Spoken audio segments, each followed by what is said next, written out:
Ooh, what's up, Internet? My name's Nerdy. And I'm Claroos. And this is a trailer for a Teenage Mutant Ninja Turtles movie called Mutant Mayhem. Yeah. Which tells me there's going to be more mutants. Can you name anyone outside of the four turtles? April O'Neil. Do you know what the rat's name is? I didn't know there was a rat. Have you never seen anything Teenage Mutant Ninja Turtles? No. Like, at all? You've seen none of the movies? You don't know The Secret of the Ooze? No. I did not realize you didn't know anything. I don't even know what the villain looks like. Do you know the villain's name? No. Wow! Why, y'all, if I don't even know what it looks like. Y'all, we have a truly unvarnished Teenage Mutant Ninja Turtles opinion. Do you know can you name the four turtles? I think I can name three of them. Okay. Michelangelo. Yep. Raphael. Yep. Da Vinci. think artists from the same period. Yeah, it doesn't help me. Picasso. Yeah.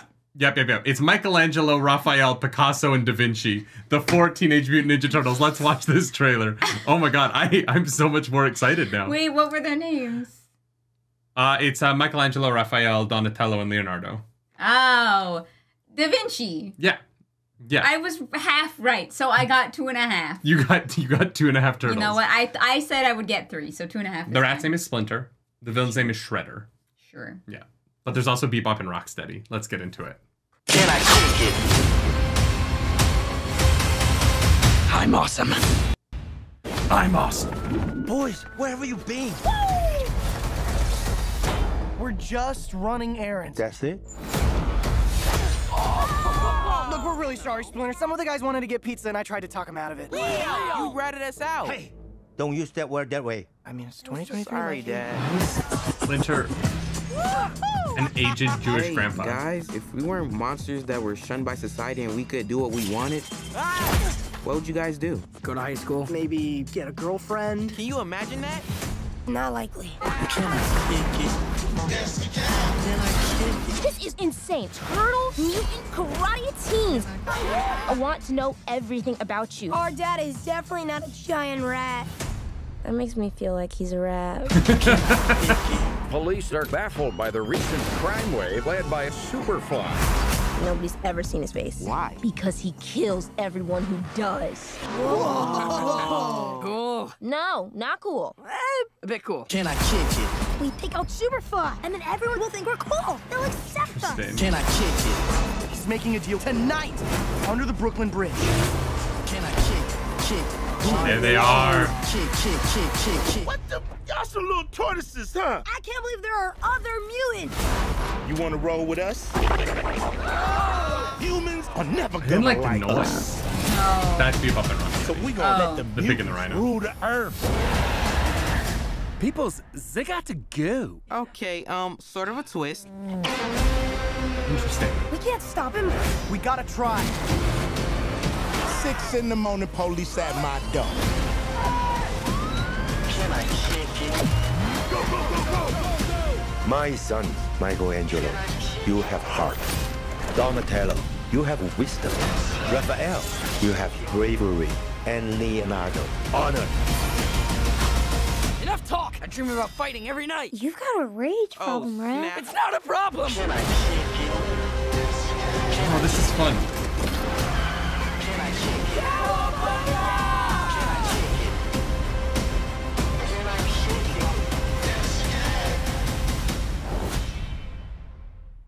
Interesting. All right. Well, the show definitely knows its audience. Interesting.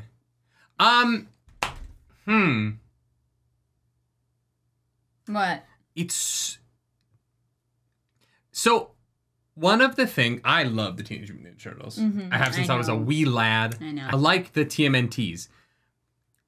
So like the part of me that loves this franchise and has my whole life is like, this is weird and different in a way I don't know how I feel about it. Okay. But in a part of me that wants the franchise to like grow and evolve and like continue on, I can see what they were thinking in how they did this. I think Splinter's the hardest one for me to like get on board with.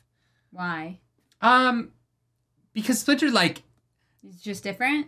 he is usually portrayed as being a like martial arts master who teaches them, and like his wisdom is a big part of how the turtles grow. So why did they not know there were other mutants if they live with a rat?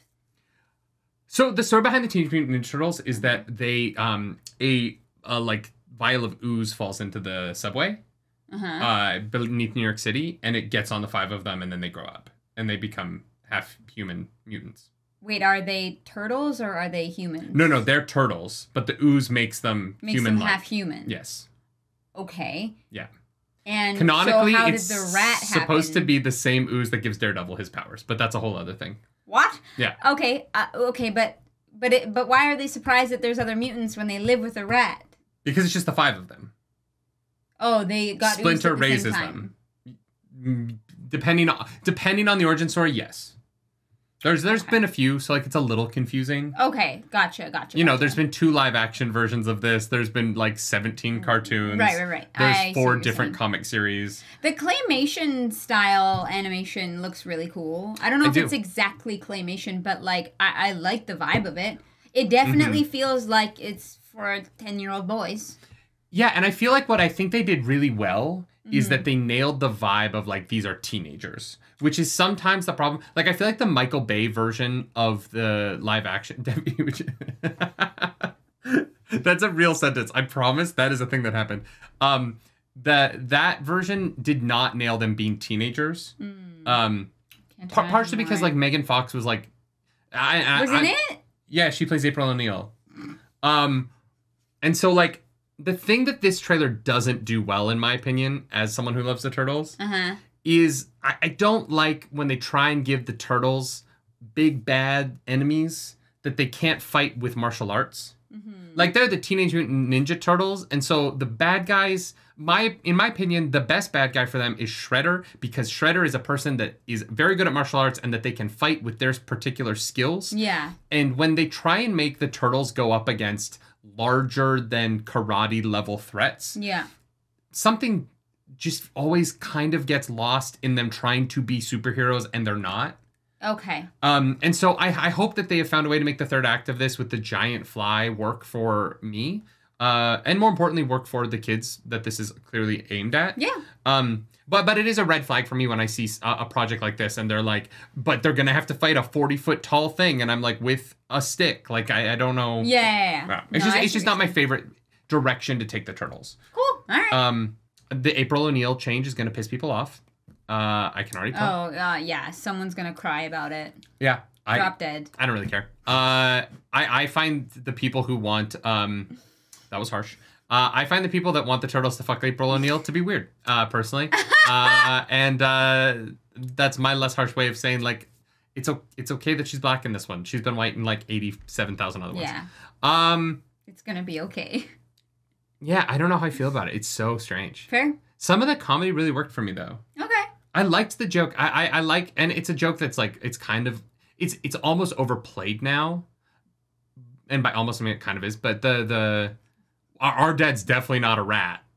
That makes me think he's a rat. Like, that's just a solid joke structure. Yeah. Particularly for a trailer moment. So, like, I like that. And they feel like kids, which is fun. Definitely. And that's what I mean. Like, I think this does a great job of, like, knowing its audience. And, like, this is going to be, like, you know, probably, like, I don't know how young, but my guess is, like, you know, ages, like, 6 to 15-year-old boys. Like. And girls. Girls like karate too. Yeah, sure. I just mean like when the main characters are all teenage boys and they're like want to get a girlfriend, like that sometimes doesn't lend itself to like the same type of audience, which is like fine. I'm not saying that no girls are gonna go like the Teenage Mutant Ninja Turtles, but like it just definitely like there is like a vibe. Yeah. You know, when you're when people are like, we're choosing this audience, they go with the vibe. And I think that they did that very specifically. Yeah, I think it's one of the things I find interesting is that because it's Seth Rogen and his team involved, and I know Seth Rogen was a nerd as a kid. You know, you know. Yep. Look at what he's made, right? You wouldn't put yourself so closely in the Green Hornet movie if you didn't give a shit about this stuff. I am impressed by how little this caters to the nostalgia of the Turtles. Mm-hmm. Like, this feels like it is trying to be Turtles for a new age rather than calling back to, like, exclusively calling back to elements of the Turtles from past things. Mm-hmm. And so while there are elements of this that maybe don't work for me right now, there's enough in here that I like, particularly the animation. I think the animation is really impressive. Yeah. And there's enough in here that I want to give it a shot, and I want to go in open-hearted and hope that this is like a new version of the Turtles that I put on the shelf with the other versions of the Turtles that I already love. Mm-hmm. Rather than like going into it and being like, well, because it's not like those, I'm just not going to like it. Oh, yeah. No, that's fair.